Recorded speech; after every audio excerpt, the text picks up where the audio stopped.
It's important to keep in mind when we think about Franklin Roosevelt is his love of your great river, the Hudson.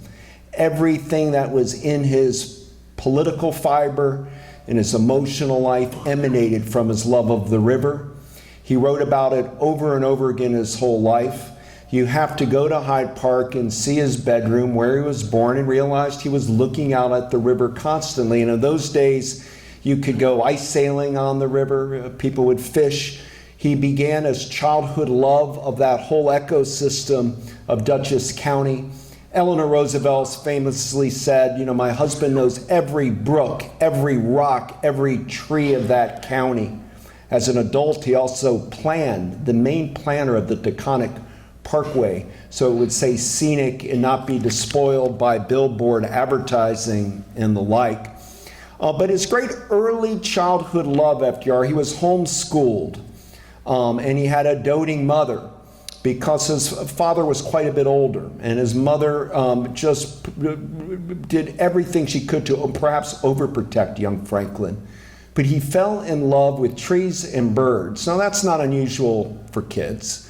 All kids love the outdoors, and bird life was something aristocrats got involved with more. A lot of British ornithologists had kind of translated here to New York State. But it was different. FDR's first club he ever joined in his entire life was the American Ornithological Union, the AOU.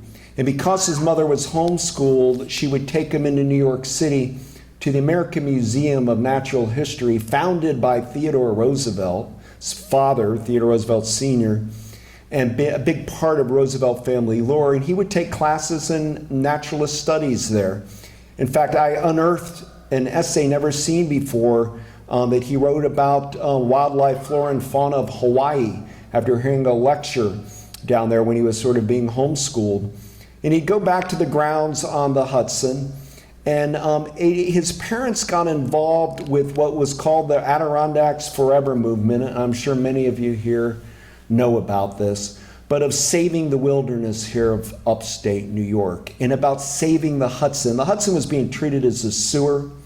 People were dumping industrial waste and abuse in it. Always keep in mind that we've had to fight for environmental regulations. I mean, the EPA is not created till 1970. So when you study environmental history, it's goes step at a step trying to get some kind of protection. But enough people said we must at all costs save the Hudson.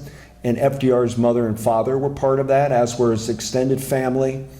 When he finally went to Groton to prep school and left Hyde Park on the Hudson, Franklin Roosevelt would write home. All he wanted was books about birds. Audubon's journals had come out in different connotations. And he also founded the Natural History Society at the prep school. He started worshiping Theodore Roosevelt, who was his fifth cousin, but he would call him Uncle Teddy. And Theodore Roosevelt was quite a splash at the late 19th and early 20th century. He was TR, not just the great Rough Rider, the biggest war hero of the Spanish-American War, but Theodore Roosevelt had written books like The Summer Birds of the Adirondacks on the conservation front. Theodore Roosevelt had written a trilogy of books about the Badlands ecosystem in North Dakota. And FDR was just enamored with Uncle Teddy. And I sometimes tell groups, and I'll say it very succinctly so I don't have to focus on Theodore Roosevelt, he's always the stage stealer, TR. But young Franklin Roosevelt ran his whole political career modeled after TR.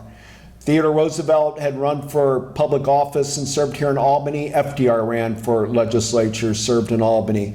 Theodore Roosevelt was the head of the Forest, Fish, and Game Commission. FDR was head of the Forest, Fish, and Game Commission. Theodore Roosevelt ran for governor of New York. FDR's governor of New York. Theodore Roosevelt was Assistant Secretary of the Navy. FDR's Assistant Secretary of the Navy.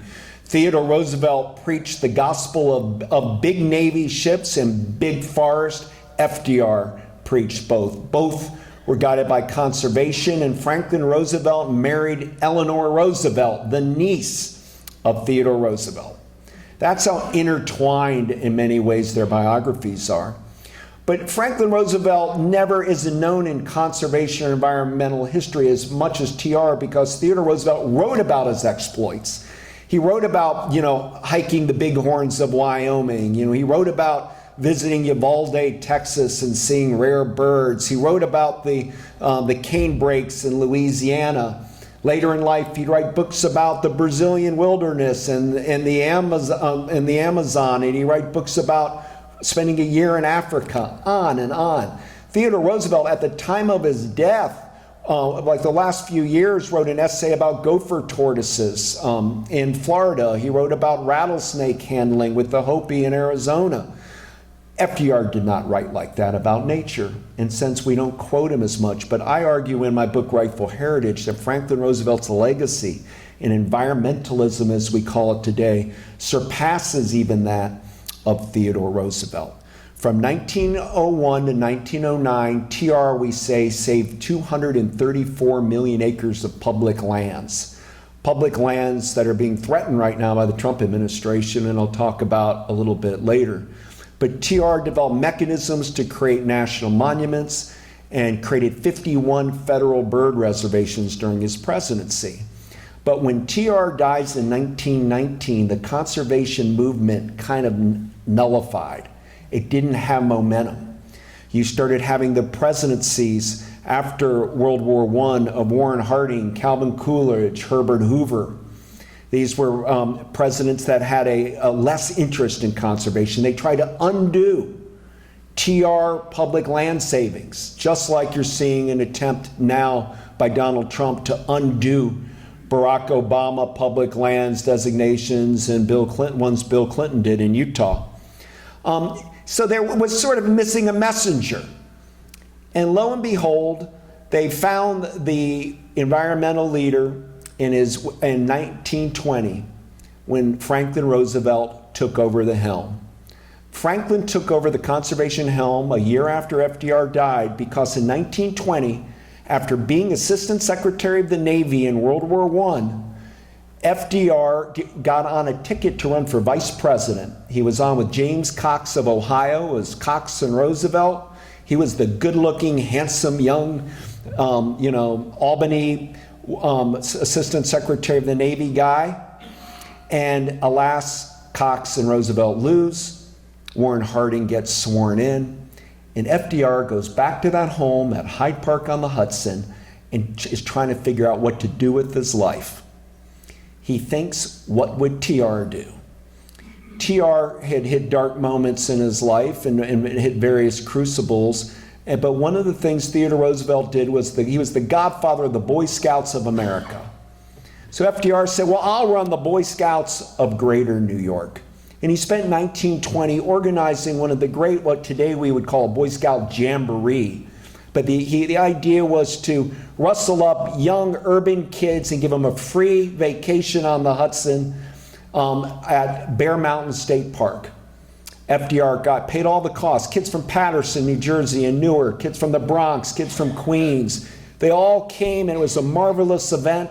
They played horseshoes, they swam, they were taught Indian woodcraft, they had a hot dog roast. It was a basking in kind of American outdoor culture. And Franklin Roosevelt went swimming with those Boy Scouts in 1920, and he contracted the polio virus at Bear Mountain State Park from the water. That virus doesn't manifest itself immediately, so he had gone up to Campobello, New Brunswick on the Maine border, and actually went out in a boat putting out a forest fire, teaching forest fire techniques he had learned from Gifford Pinchot, Theodore Roosevelt's chief forester. Pinchot had helped FDR, along with Nelson Brown from Syracuse School of Forestry, helped turn Hyde Park, New York, the Roosevelt property, into a tree farm, a scientific tree farm. In fact, FDR was most proud of his forest, and the National Park Service is now repairing that land back to what it would have been like in the 1920s and 30s when FDR made it into a model tree farm so other citizens of New York could see how to do it. But once he was up there in New Brunswick and went to bed that night after putting out that little forest fire, he had the shivers, he had a fever, He had a migraine. He went to bed, and when he woke up, he had zero feeling in the lower half of his body. The man that we all associate, we have nothing to fear but fear itself, that great radio voice, was in utter terror and fear, breakdown of fear, paralyzed with fear.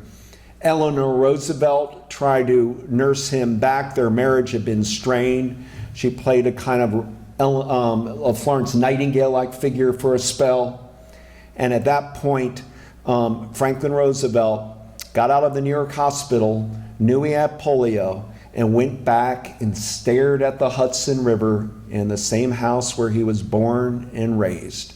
And nobody wanted to hang out with FDR.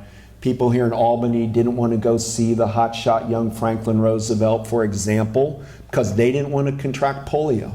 And in those days, just being in proximity of somebody with polio meant you might catch it. So he became a pariah figure, Franklin Roosevelt. Pariah figure really in his own community.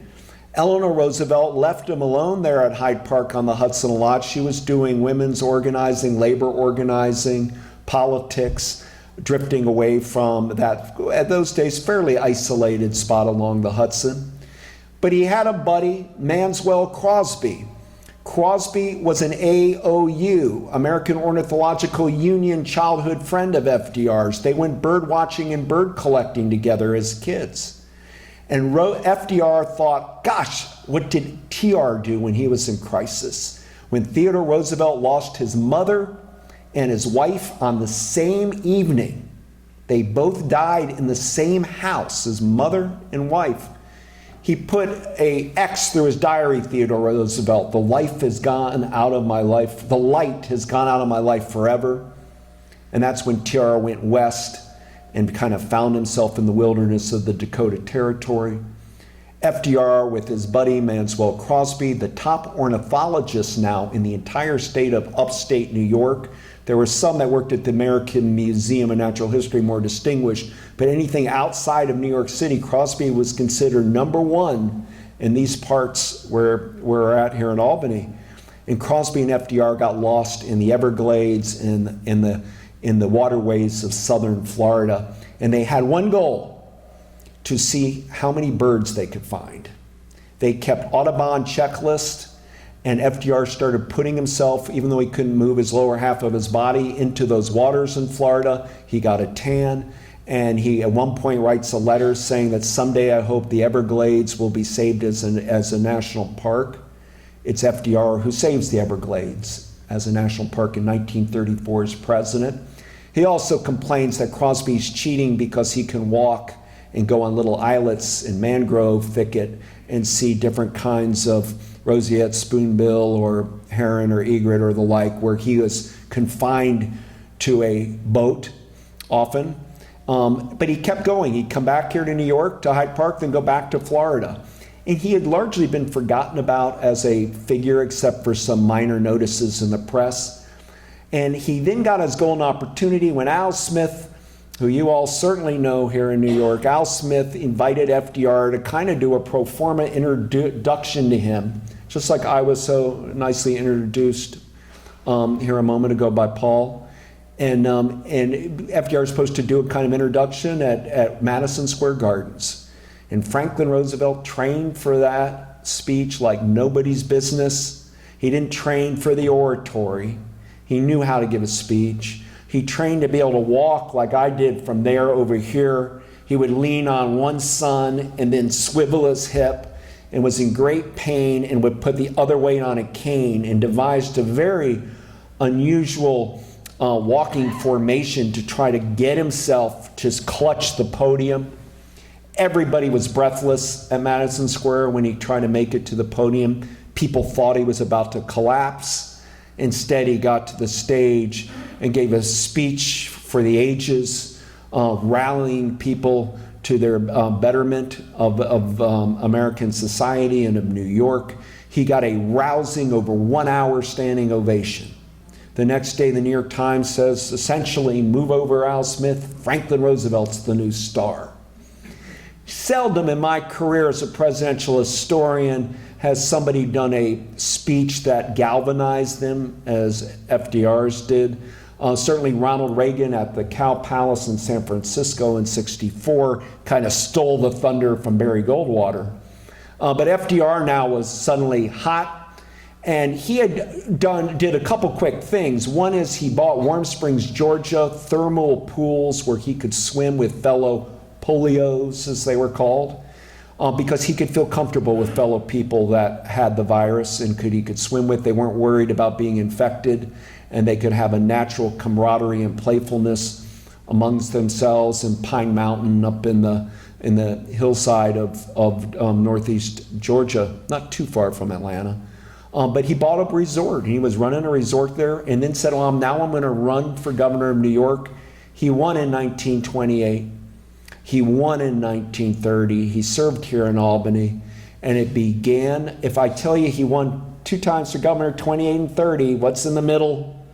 1929. The stock market crashed and the country was a panic. But Governor Franklin Roosevelt had a formula for success. It was called repairing abused land and planting of trees. He had learned that scientific forestry and how to combat soil erosion.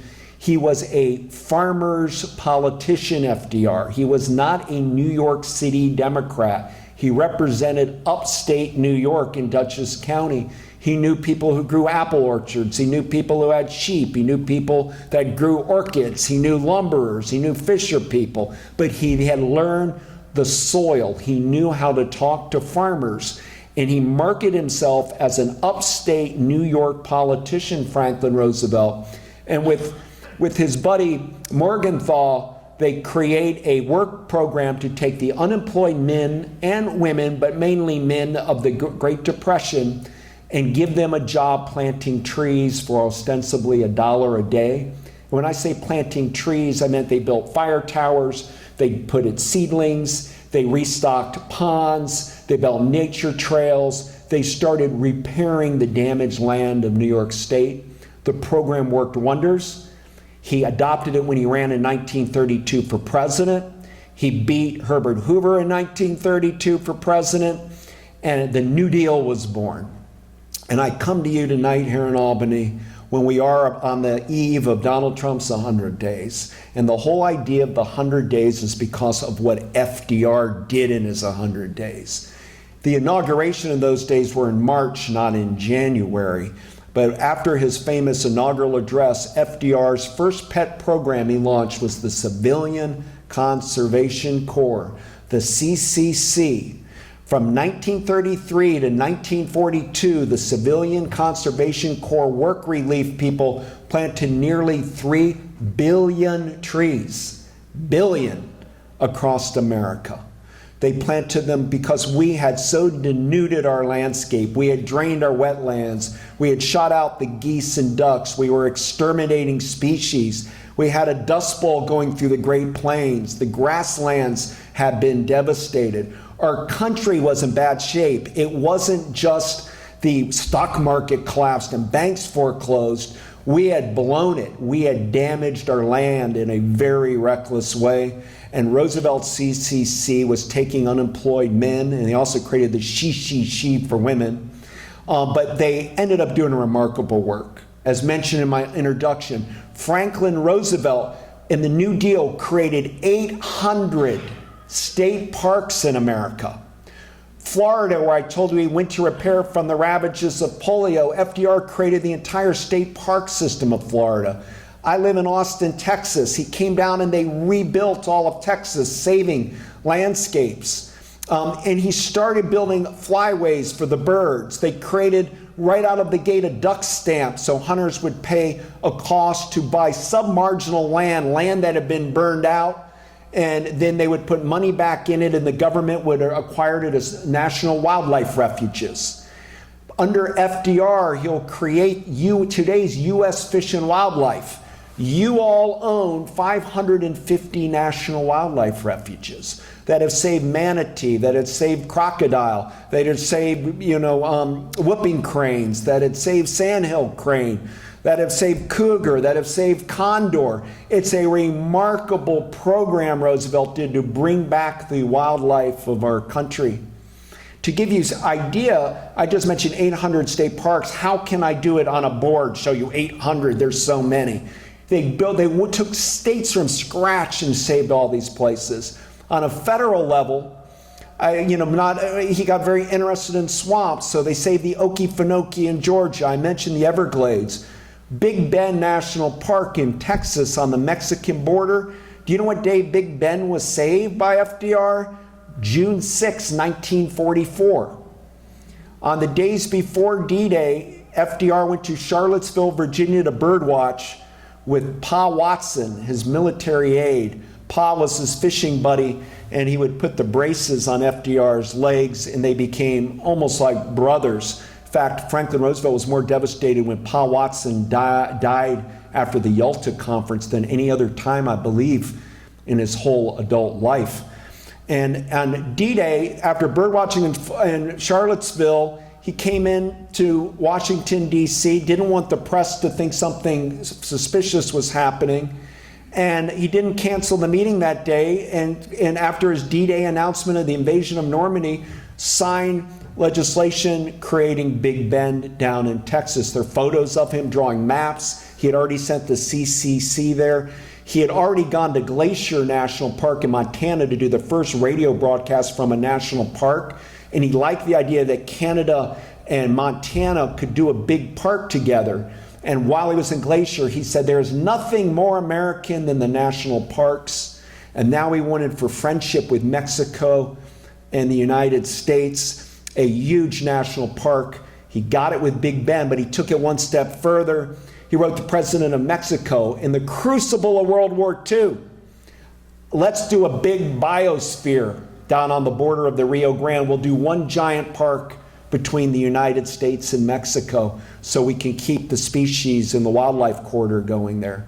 This hasn't happened, as you know, and now we're looking to build a border wall instead of building a massive biologically intact wildlife park as a sign of friendship on that beautiful river, the Rio Grande. He went, I mentioned that he didn't write about his big exploits in nature, FDR. He spent so much time sailing, so much time cruising, visiting places. He'd go to Port Aransas, Texas, fish, and then sign an executive order creating a national wildlife refuge there. He would do that all over the place. In 1938, he decided to play hooky from government and went for 24 days to the Galapagos Islands to follow in the footsteps of Charles Darwin. He disappeared with the Smithsonian Institute to go to the Galapagos, discovered types of rare burrowing shrimp in flora and fauna to contribute to our national collection. He never wrote about it. Found an archive at the Smithsonian of a biologist that went with Franklin Roosevelt on that extraordinary trip to the Galapagos. And when he went down there, they were trying to make the Galapagos a World Heritage Park to be jointly governed by Ecuador and the United States, but shared by the globe. Talking about wildlife and species renovation, I could tell you so many stories, but I'll tell you one, because like D-Day, it's a date that is memorable. Pearl Harbor. In first week in 41, Franklin Roosevelt, obviously our whole country is upheaval. I mean, everything went up, it's beyond an upheaval when he has to do his famous Day of Infamy speech to joint session of Congress. But at that same time as Pearl Harbor, he received a letter from Rosalie Edge of New York State. And Rosalie Edge had created Hawk Sanctuary in Pennsylvania to save hawks. And now she wrote President Roosevelt, I know you're busy basically, but the 10th Mountain Division is going to make the trumpeter swan extinct. The 10th Mountain Division was built in Henry's Lake, Idaho, 15 miles west of Yellowstone. And at Henry's Lake, the beautiful trumpeter swans would not migrate south. They would stay there because the waterway, kind of like a little lake there, did not freeze over in the winter. So they had warm waters and would stay and eat, and it became their winter breeding grounds. And the 10th Mountain Division cost around $24 million to train our skiers and alpine demolition experts. So they were testing bombs, they were doing artillery, all there to be able to send our soldiers to go fight Hitler in Europe for winter combat. She said you need to close down the 10 Mountain Division or the trumpeters are going to go extinct. Can you imagine a president at time of Pearl Harbor has the time to look into it and writes to Secretary of War Henry L. Stimson, "Dear Henry, I've now found out about the war between the U.S. Army and the trumpeters. I've looked into the matter and the U.S. Army, the verdict is in. The U.S. Army must denest. Sincerely, Franklin Roosevelt." He shut it down and booted it to save the trumpeter swan in December of 41, and the ski troopers had to go relocate to Camp Hale in Colorado. Why would he do such a thing? Because they had spent year after year after year saving these places in the United States, rehabilitating the wildlife, the land. And I saw letters like this about the trumpeters. FDR wrote all over to government saying, we're not molesting the public lands for one generation's quick gouge. Quick oil, quick gas, quick coal, quick mineral, we need it now. Doctor, win the war, we've got to grab it all. Franklin Roosevelt said, no, this is what we're fighting for, the public lands of America. That Theodore and myself and others have built this incredible wilderness, wildlife, national park, national monument, national forest system, and we're not molesting it for World War II. He stayed that ardent, and wherever he would go, he would save places. He went up to Washington State where he stopped an entire press delegation in the Columbia Peninsula and saw a hill clear cut, and he said, "Who did this? Who did this?" And everybody's like, "Mr. President, I don't know." He goes, "Whoever did it, they should be roasting in hell." And went and pushed to the creation of Olympic National Park. Joshua Tree, those gnarled, some people call grotesque looking trees, but they're so beautiful, supposed to be Joshua's hands from the Bible, but as the Mormons called them. But Joshua Tree, a woman named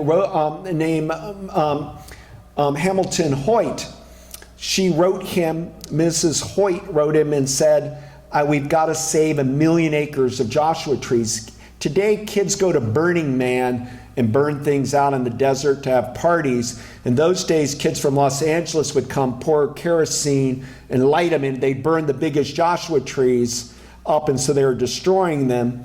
And she wanted 1 million acre park. Eleanor Roosevelt always said, take pretty pictures to my husband, he will save it. And she got away to go meet him in the Oval Office for her few minutes. She brought all of her pictures of the desert for Joshua Tree. He looked at it and said, done, we'll do it, 1 million acres. She was startled and said, Mr. President, well, the railroads have leases and there's mining and we've got, it's not that, He said, I just said we'll do it. That's for lawyers to solve later. I just did it. And he created Joshua Tree. And today it's a hugely successful recreation area for greater Los Angeles. He saved the Channel Islands off of Santa Barbara, Mammoth Cave in Kentucky, Isle Royale up in Michigan. He did work with the Rockefeller family to save Grand Tetons during World War II. Front page, you can read headlines, Republicans said he's Hitler, FDR, because he saved the Grand Tetons with the National Monument in the middle of World War II. I'll end by telling you, by late 44, when he was concocting the United Nations, which is his largest institutional legacy, obviously, and many years ago, when I was a younger scholar, I wrote a book for Yale University Press on FDR and the creation of the UN. But he met with old Gifford Pinchot, the first chief forester of the United States, who saved over 100 national forests with Theodore Roosevelt. Pinchot was now in his mid-80s, had already had a couple of heart attacks, was working on his memoir, Breaking New Ground, was still seen as the greatest forester in America. And FDR sequestered Pinchot, and they said, let's make the United Nations based on conservation as a guiding principle, because it doesn't do good for one country to be dirtying a river and polluting it if the other country doesn't, and we need to create what today you would call global environmental standards, like you're getting from a Paris Climate Accord or the deal Obama made with China on global warming and arresting it, the issues. He was already thinking for the post-war world, and they created a slogan. This is FDR and Pinchot for the UN. Conservation is the basis for permanent peace. And they started shopping it, and that's what he wanted. And in fact, at the time of in early 45, one of the few irate letters I've ever seen FDR write is to his new Secretary of State, Edward Stettinius, who was formerly head of U.S. Steel. And Cordell Hull resigned, and Stettinius was ignoring the president's messages to insert conservation in the founding of the United Nations, and Roosevelt let Stettinius have it, that these are my orders, we're getting conservation in it. Politicians often thought both Roosevelts were conservation drunk. And now FDR was enfeebled, the war was winding down, and people weren't obeying his orders. He died April 12th, 1945. Some of his last letters he wrote in his life, one was after his Tehran conference. He ended up writing the King of Saudi Arabia, and he ended up writing the Shah of Iran. Both separate, deeply personal letters. I've now been to your region, gone to your country, and you have a soil erosion problem, and I'm willing to help you solve it. Don't be embarrassed. We had a dust bowl here, and and we've had this problem, but with proper irrigation, conservation measures, your countries will be able to have agriculture and have a proper standard of living. This is Franklin Roosevelt in the middle of World War II writing two leaders in the Middle East like that. When he died, in Warm Springs, Georgia, they buried him here at Hyde Park in the Hudson. It's a unique site you guys have here. He's born there, lived his whole life there, buried there. His archive is there. He created the National Archives, FDR, that administers his papers. There's no site for a president that has the impact, with the exception of perhaps Mount Vernon and Monticello, like FDR's home at Hyde Park. But when they buried him, his Secretary of Interior, Harold Ickes, said, this isn't good enough, burying him there on the Hudson. We've got to do something. The boss loved trees. His whole life was about forestry and saving America's forest. So when the United Nations was founded, at the San Francisco conference, all of the world's delegates went up to Nob Hill and stayed at the Fairmont Hotel. And when they then shuttled out to Muir Woods, named after the great naturalist John Muir, saved by Theodore Roosevelt, one of the great redwood groves of the world. And they hiked all of the world foreign ministers to deep into Muir Woods to have a memorial service for FDR amongst the trees. His legacy and the legacy of TNR are being threatened as I speak by the Trump administration. They are bullying, trying to undo and unwind conservation edicts and places in this sense of frenzy of confusing people. I don't think they're going to get away with it, the Trump administration. I think because of a Supreme Court justice named William O. Douglas, who FDR put to the Supreme Court. Douglas almost single-handedly created environmental law, and that is the idea you sue polluters, sue land abusers, and we now in our country have all these environmental lawyers that are all geared up for a fight over the public lands. So I think in the end, our legacy of public lands will be secure, but we should never forget the debt we owe Theodore and Franklin Roosevelt for loving America so much, for believing in our lakes and our rivers and our wildlife and our natural bounty, and understanding that that was deeply tied in to what it meant to be America, that we're a country that still had patches of wilderness, that you could still get lost at Mount Marcy in the Adirondacks, or lost for an afternoon on a hike in the Catskills, or lost on a beach at Cape Cod or Long Island. And it's been an honor to get to write about these two presidents and realize how much uglier our American landscape, how much more concrete would have been spilled, how many of these treasure landscapes wouldn't have been in our national portfolio if it wasn't for the two of them. Thank you.